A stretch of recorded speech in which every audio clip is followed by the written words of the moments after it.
as I was discussing, that there is something called as a function which establishes relationship between two sets.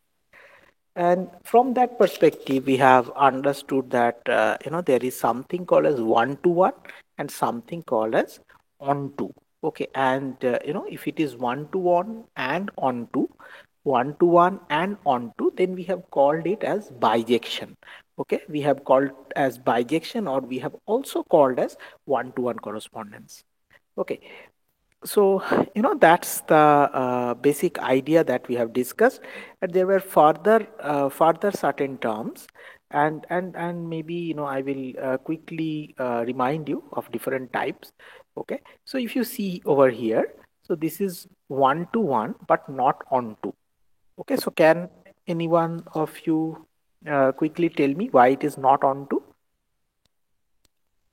Since 2 is not mapped with any from codemy Right. to. So 2 is uncovered. That's why it is on to. And this is on to, but not one to one. So why we are saying it is not one to one?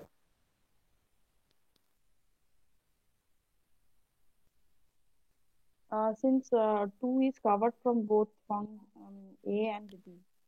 So Yeah. So A and D are mapped to 2, right? So that's the reason. And the last one is one to one and on to. Okay. So it doesn't end here. We also discussed about neither one to one nor on to. Okay, so I think now you can understand, right? So if you look at the element 2, so it is getting mapped from both A and C. Okay, and 4 is not mapped by any element. So it's not neither onto nor one to one. And why we are calling that this is not a function?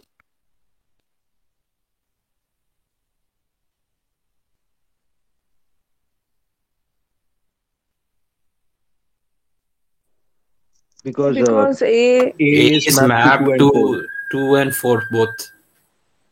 Right, A is mapped to 2 and 4. So this is one of the fundamental ideas, that if I apply a function, it should uniquely map to another element, because otherwise, it's a big problem. Okay, and so this is what we were discussing, or I wanted to discuss. So a function if is called one to one correspondence or bijection. Okay, if it is both one to one and on to, right? So such a function we call it as bijective. So this kind of wraps up what we have discussed in previous class. Now let's go ahead, and in fact these problems also we have discussed. Okay, now let's take this one and see whether this is a bijection. Okay, so can you quickly take a look and tell me whether this is a bijection or not? So bijection means what? Bijection means that it has to be one to one. So you know neither of the function of the domain that is on the left side should be or rather like none of the elements of the right side, which is called as a range, okay, should be mapped by multiple elements from the domain, right? So that is one of the things. Then we call it as one to one, right? And on to This means is that all the elements are covered, right? this Yeah, is a yeah. bijection, sir. Correct. So if I just try to map, right? So A maps to 4, and then B maps to 2, right? And then C maps to 1, and uh, your D maps to 3. So we can clearly see that all elements are covered and it is one to one correspondence. So definitely it is a bijection. There's no doubt about it. Okay. So once we have understood about this bijection, now there is a further term. Okay, there is a further term which comes, but before that, let's look at this more formally. So consider a one-to-one correspondence F, okay, from set A to set B. Now one-to-one correspondence and bijective function, these are used equivalently, so they are the same thing. Okay. Now because F is an onto function, every element of B is the image of some element in A. So this is a terminology we often use. Okay, that it is an image of some element in A. Also, f is a one-to-one function. So every element of B is the image of a unique element of A, right? Now, consequently, we can define a new function from B to A, because if it is both one-to-one and on-to, we can also define a function which can map elements from B to A. Right, so the original function was mapping from A to B, but as it is one-to-one and on-to, this arises a possibility that I can map now B also to A. So I can have a function which maps all elements from B to A. Okay. So again, let's introduce the term formally. So this is called as inverse function. Okay. So f is a one-to-one correspondence from set A to set B. The inverse function is which actually takes an element from B, okay, and maps it to A. And this is often denoted by this symbol, right? Like f, and then it is to the power minus 1. Okay, like the way we denote a inverse operation in matrix and so on and so forth, right? So generally we represent fa equal to b. So this is the function, and this f inverse b is actually equal to a. Okay, so often we will see that when we are trying to understand whether a function is bijection or not, okay, so what we can of course do, so this is a reverse way, right, or alternative way, we can try to find the inverse function. And if the inverse function exists, right, if the inverse function exists, that means it is a bijective function, right? So if you were trying to prove a function as a bijective function, there are two ways. One is that you prove that it is one-to-one and on-to, right, and you say that okay, this is a bijective function. Another way is that if you are given a function, you find the inverse of that function. And once you have found the inverse of the function, if it exists, that means that it is bijective. Okay, so this is the argument. Okay, so let's look at this function. Let f be a function from ABC to 1 to 3 such that fa equal to 2, fb equal to 3, and fc equal to 1. Is f invertible? And if it is, what is the inverse?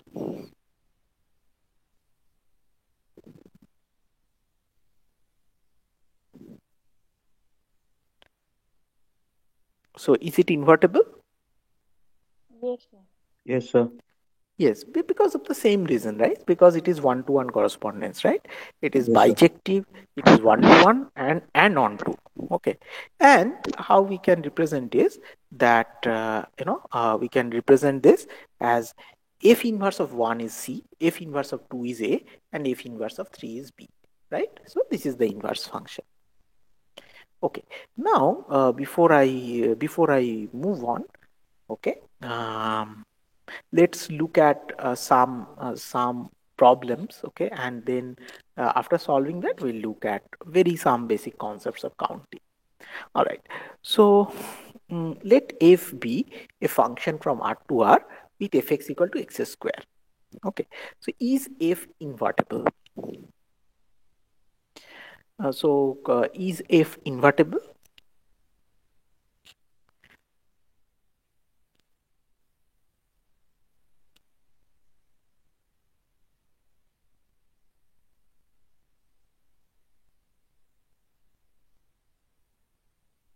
So when I say, so as I said, there are two approaches to do it.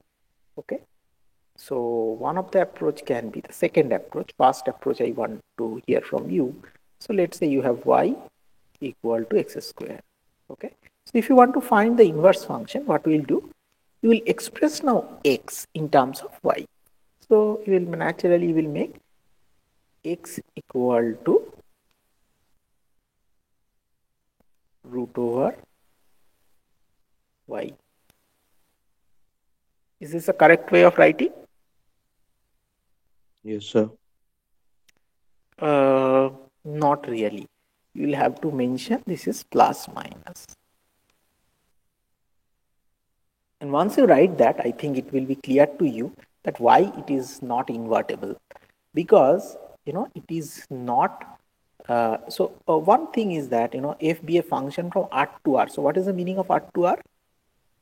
So that means that both the sets that we are talking about, are actually real number, isn't it? And the first problem that we have is just 1 minute.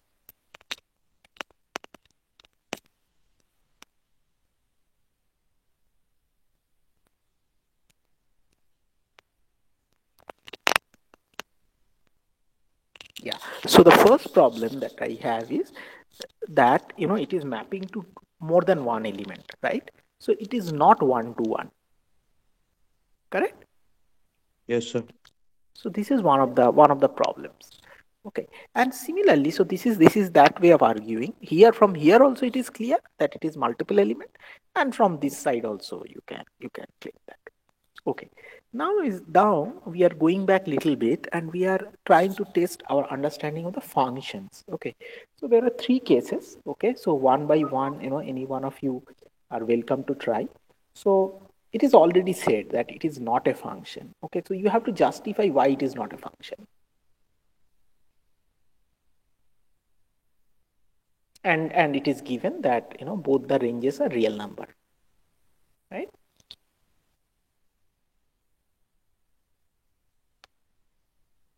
For the first one, 1 by 0, we won't be able to have, if x is 0, that won't be possible. Excellent, very good, Srijit.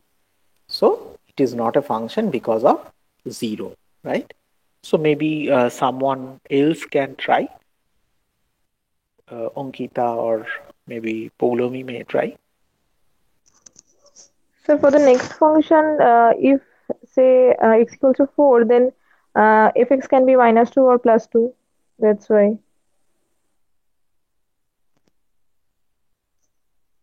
Mm, okay.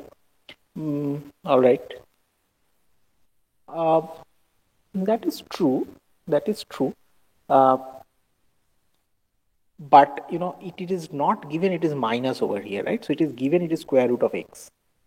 Okay. So probably it is not talking about the negative root. So rather than Okay, that, sir. the answer that you should look at is, let's say real number can be anything, right? So it is minus 5. So it is minus 5, then it becomes a complex number, right? If Complex x number. becomes a complex. Yeah, So then it doesn't map to that, right? So let me write 0 over here. Let me write minus 5. So this is a counter example, which is good enough.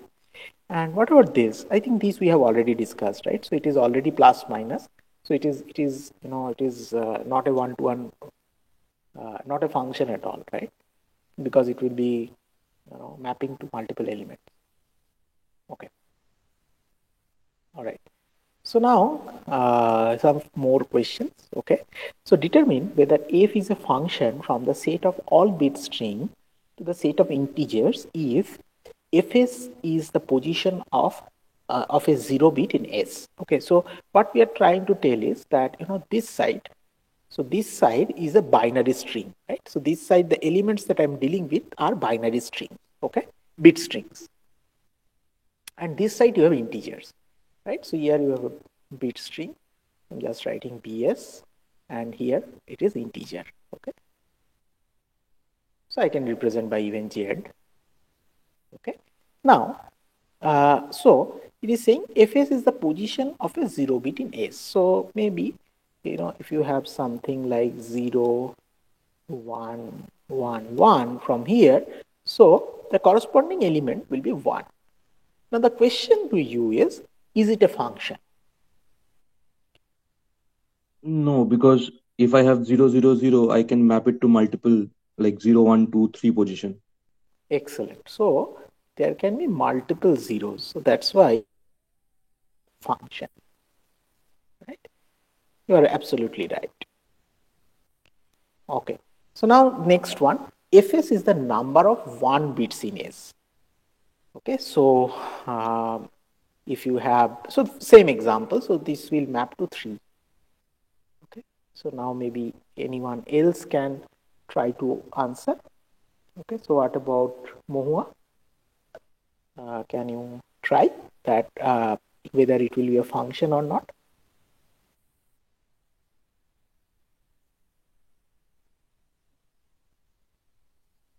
For Is No, sir. Because Okay. the values can be like mapped to more like the string you have given, like 0 1 1 1 1, it can be mapped to more than one value, right? Why? It is saying that it is the number of 1 bits. It's not position. So 0 1 1 1 will always be mapping to 3. Now there can be another element. Let's say that you have 1 1 1. So this will also map to 3. But there is no problem. There is no problem that for one particular bit string you are having multiple values, multiple integers. So that is not the case. Is it clear to you, Priyanshu? Can you just explain it again, sir? Yeah, so what I'm saying is, so you are saying that it is not a function because one bit string is being mapped to multiple values, right? So what I'm telling is that is not true, because you see, you take any bit string. Let's say, you take 1 0 0 0 1, right? So it says number of 1 bits. So naturally, how many 1 bits are there? 2. It will get mapped to 2. And it will not be getting mapped to any other number in the right side. It is possible that there is another string which is like 1 0 1. So this will also get mapped to 2. So it will not be a 1 to 1, right? But why you are saying that it will not be a function? So you have to look at some other arguments.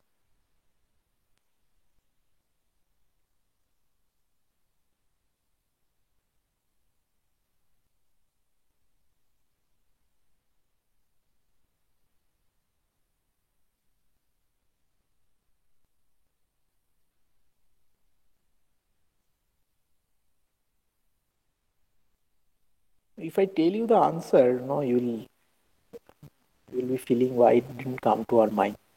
So think about a bit string which has only zeros, right? Okay. What will happen in this case? It will get mapped to 0. That is also true. Fs is the number of 1 bits in 0, right? So this is also fine. This is also fine. Okay. So in that case, we could establish that this is actually a function, isn't it? Because all of the things I can map, right? So Yes, this will sir. be a function. Okay. What about the next one?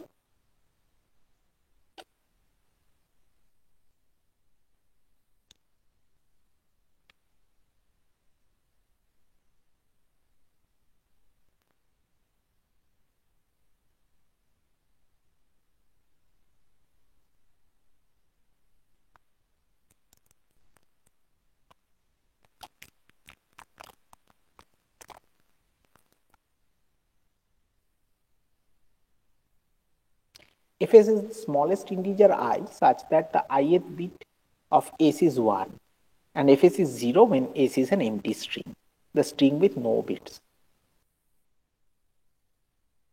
I think whatever we have discussed, the answer lies there.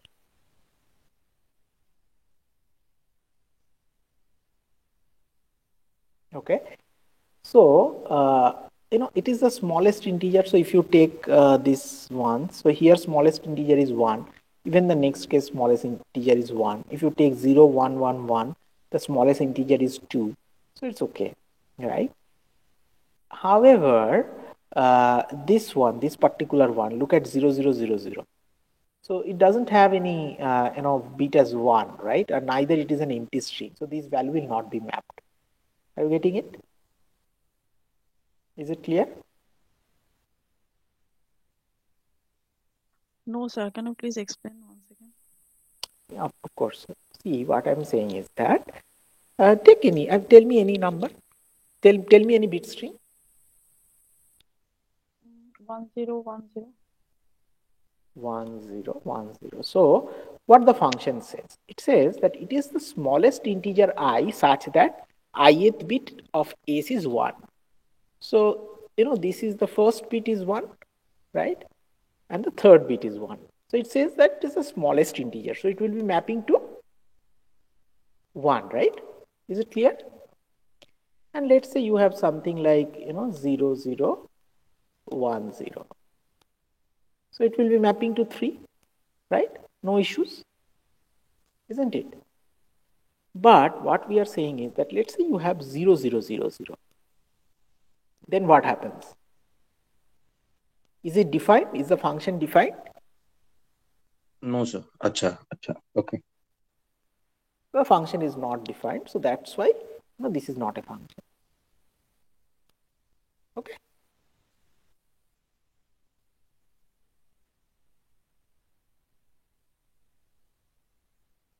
Okay. So now there is something else which is called as composite function.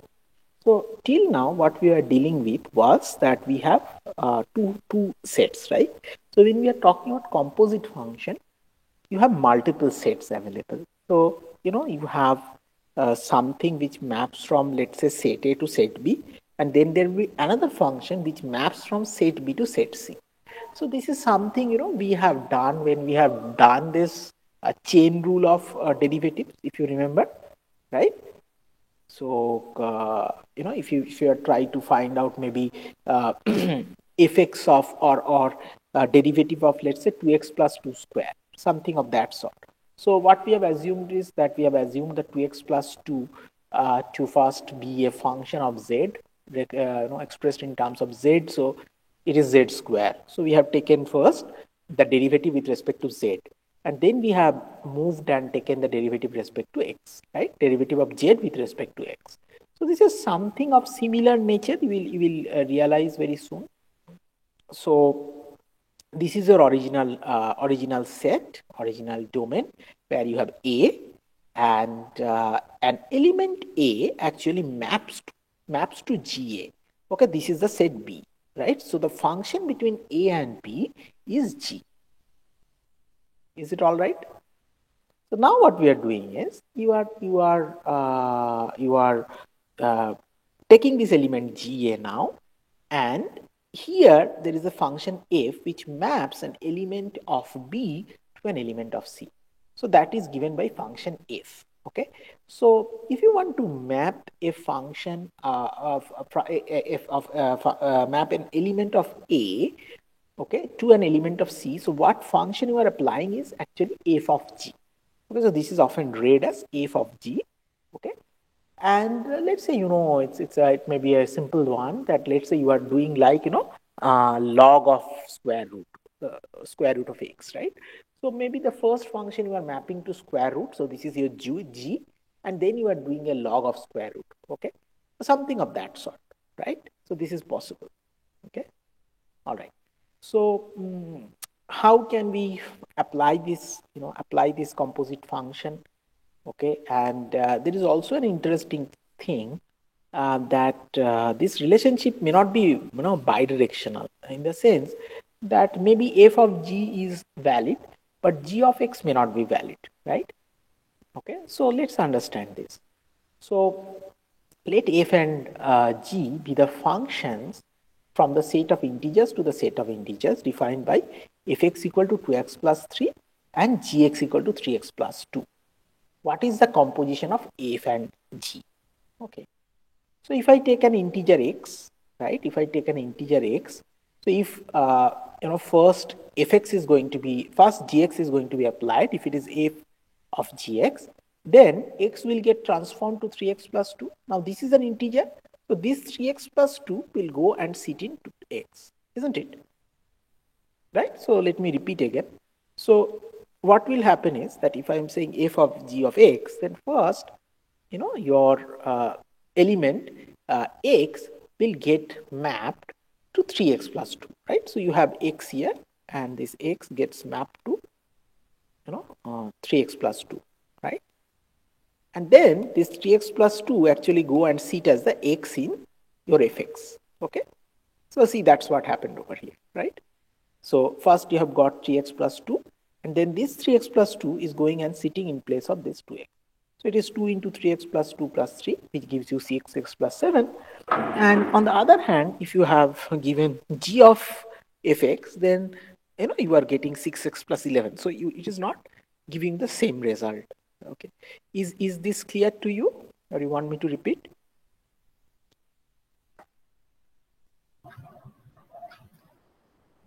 Yes, sir, it is clear. Okay. All right.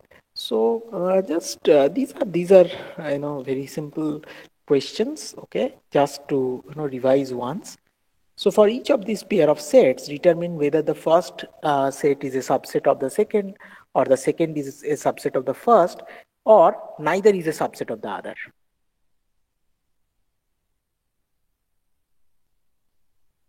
Okay, so you have set of airline flights from New York to New Delhi, and a set of non-stop airline flights from New York to New Delhi.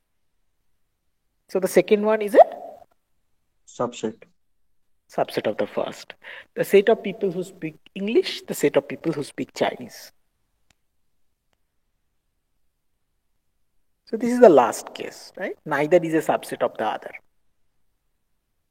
right? The set of flying squirrels and set of living creatures that can fly. So the first one is a Subset. subset. Subset of the second. Correct. And this one, so for each of the following sets, determine whether 2 is an element of that set or not.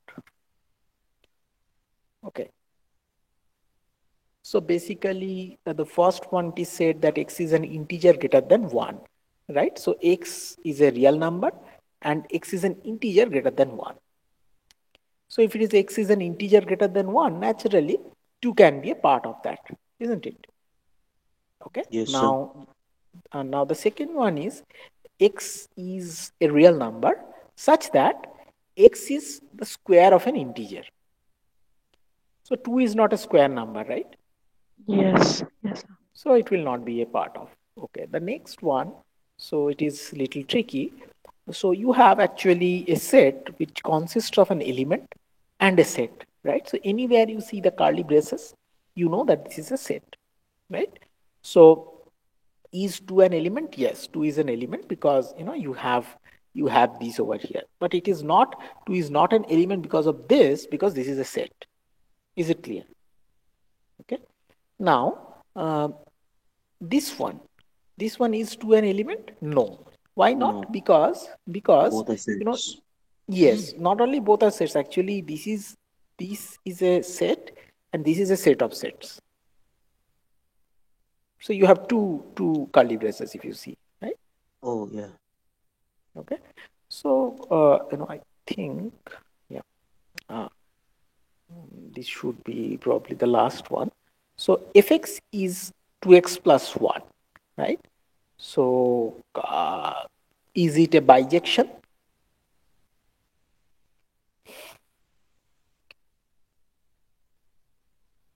Maps from R to R.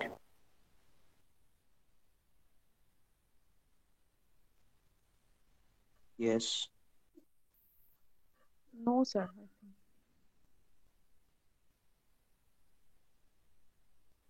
I'm thinking about that, whether the inverse exists or not. X is mapped to different values. Just 1 minute.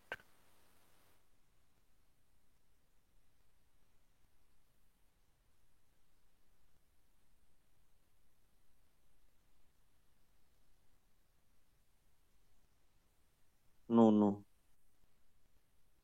Which one?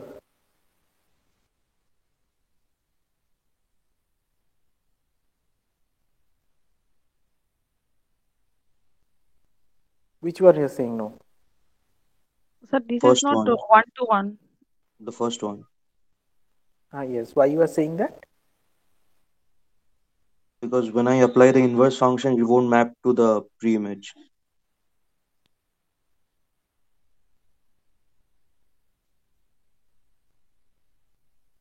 Like it's not 1-to-1.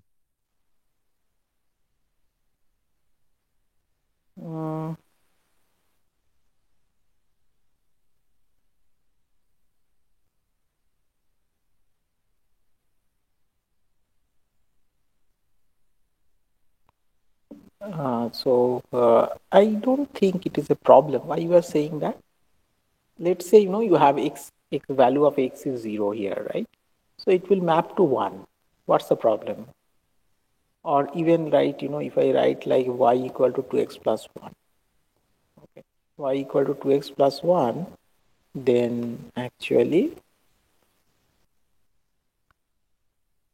x equal to half of y minus 1, right? So I think it will still have a, like it will uniquely map to one element, right? I don't see a problem. Do you see a problem? See, if it is a general, additive kind of relationship, linear relationship, it will map, it will be one to one, right? Because think of any real number, can it not be expressed in this form 2x plus 1? Yes, sir. Right. Yeah. So now, if I go to, so if it had have been integer, then it would have been a problem because, then it becomes only odd integers, right? So that's a different thing, but it is said real number, so I don't see an issue. What about the next one, fx equal to x square plus 1?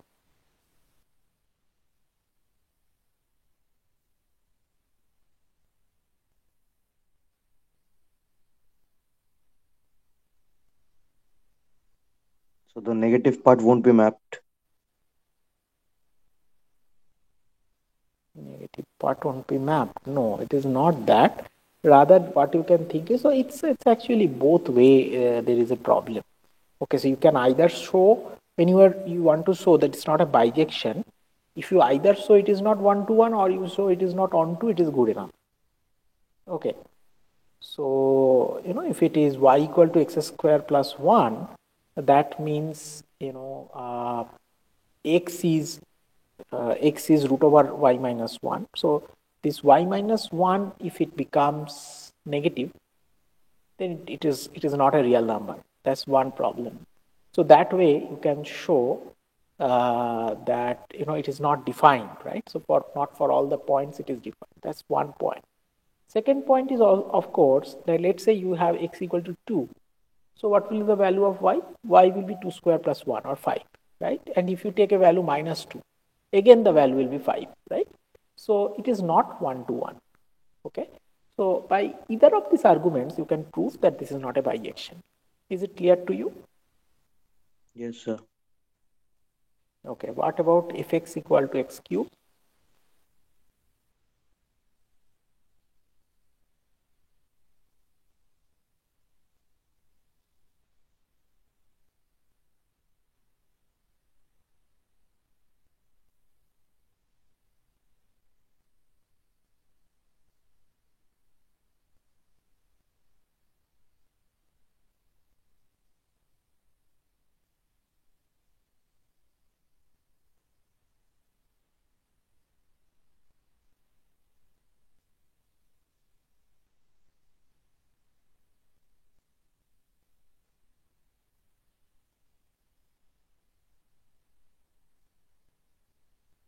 I think it is bijection, sir. Yes, it is bijection. All right. What about the last one? The second reason, like the same reason as the second one, right? That multiple values can be mapped to x square plus 1 by x square plus 2. Okay, I think that brings us to the end of this one. Okay, and let me now think about the other one, counting.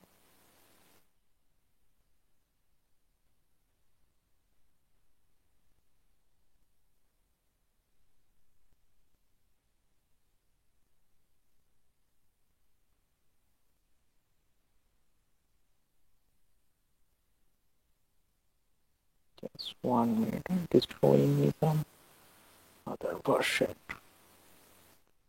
Let me also briefly pause the recording.